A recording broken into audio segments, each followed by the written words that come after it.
Hey everyone, welcome to the Horizon Editors Roundtable for the week of September 8th, 2008. This is the first one of the semester, so it's good to see you guys again. Anyway, this is the editorial panel. Do we feel like it? Okay. Yeah, we have some new people. Yes, we do. I'm Jared Clapp. I'm Zach Hester. Greg Dassel. Demi, Nikki, Batch, hi. Mary Hubert. Zach Becker. And Eric McGuffin. Woo! this week we're going to be talking about what we think about the media portrayal of John McCain's VP choice, Miss Sarah Palin. Mrs. Palin. I like Michael Palin. Palin. She's American. Like the Monty She ain't Python. one of them English Okay. people. Alright, I can deal with that. Anyway, so We like our guys, eggs nice and long. let's start our discussion on this. What do you guys think? Do you think it's been fair, unfair? Stupid. Who cares if her daughter's pregnant? That's what I think. Well, we care because she represents conservative values, which represents abstinence-only education. So it's a little amusing. Well, it's amusing, but it's like all their, oh my god, her 17-year-old daughter's pregnant. Well, the look world's at coming it. to an end. Look at it this way: how does the media treat every woman in the spotlight? True. Hillary got the same bullcrap when she was running for president. I just don't think we should focus more on other issues instead of her daughter being pregnant. Yeah, What- probably. What about the fact that she's under investigation right now? What do you guys think about that? What about the fact that she's the governor of a state that pays their people who live in their state money, like hush money, to turn their eyes while they ransack the natural beauty, And they the don't protect oil, polar big bears. huge oil refineries up. Don't they get like a $3,500 tax check? Yeah, That's crap. I'm moving to Alaska. that's where that. I'm moving to Alaska. I don't know, it'd be too What are you gonna do in Alaska? Nothing. Ski. Effing hunt moose. Ice fish. That's what Sarah Palin You'll does. just- She hunts moose. She hunts moose. She hunts. Is she She's a hunter. really? Yes, she's a hunter. I didn't know that. I It's knew kind of she's hot. Well, I've heard she's kind of a She is MILF. sexy. She is. Yeah, she is. She's kind of hot. Yeah. I don't know what the media's did to her love, but she is kind of hot. She's got stupid glasses, but she's pretty smooth. She got that sexy librarian thing. She Yeah. did used to be a sports broadcaster, so Yes. there you go. She played basketball. Zach? Well, I think that there's not a whole lot else to talk about because when she was governor, I mean, pretty much her only issue was hating polar bears and wanting to drill for oil. So, I mean, they could talk about her lack of things to talk about.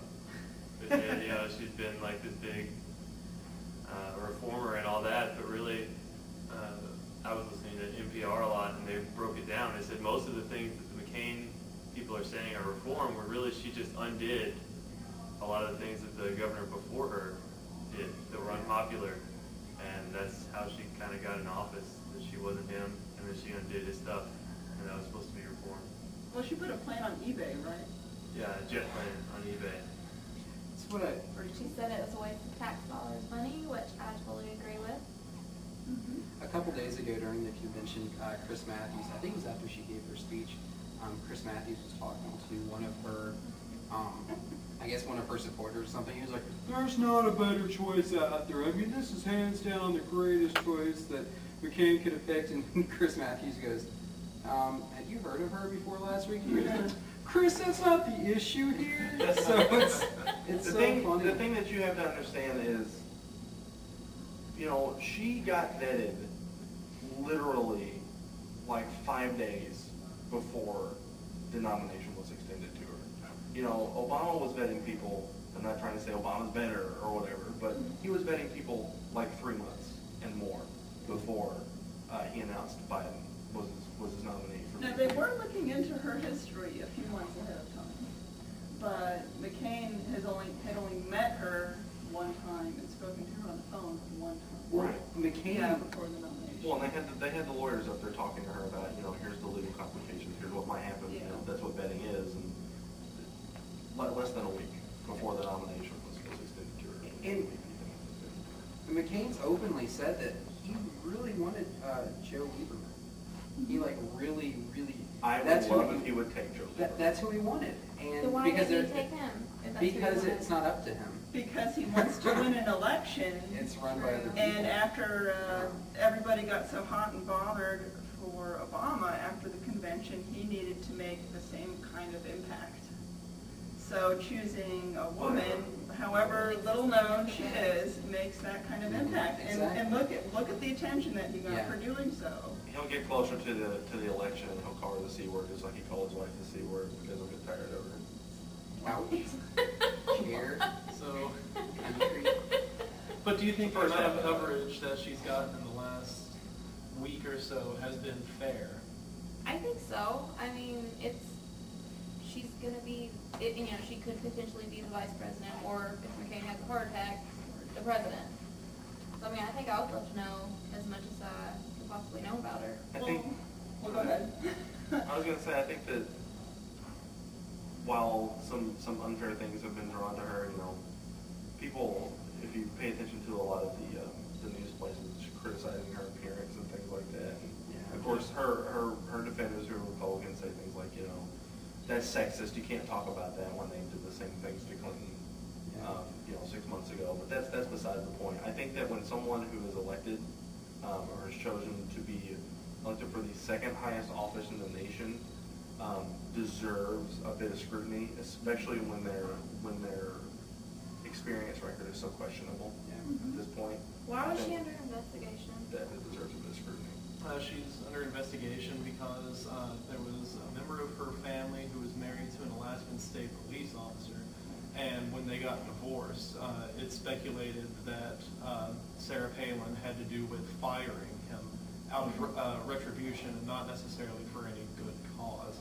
So that report actually comes out in October, right before the elections start up. So that'll be interesting to see if that affects anything and how. Have you guys noticed, I know MSNBC has been showing a lot of it. I don't know, I keep trying, every time I see it, I try to flip over to Fox News to see if they're showing it. But all the 9/11 truth people that are there, that's so crazy, because they're all screaming, like, at one point, I think it was when the convention first started, they were yelling so loud that you couldn't hear anything else except for them saying, what were they saying, like, tell us the truth or something like that, and they were just screaming over the people. Fox It's News so great. Fox News isn't going to show that for the Of same course reason that they're not. MSNBC is showing it. Well, another interesting. They're both biased media outlets, Yeah, one way or the other. So. one's left, one's Which right. is fine. I mean, they do their job, but they both got slammed. Another Oh. interesting point to this whole thing is how the Republican Party is acting to the nomination. You've got a lot of people who are saying on the Republican side that this is over. They think that McCain's campaign is over because of his choice, and that's been said a few times already. So you've got Republicans who are saying this is a poor choice, and then you've got Republicans who are also saying, you know, glowing reviews about her. Well, that's because we're wowed by pretty things, and then you put this pretty lady on the podium, and that's why the media coverage changed, because before they were attacking her, and after her speech, she was everybody's darling. Exactly. And while there's a lot of voters who do make informed decisions, there's a lot who don't.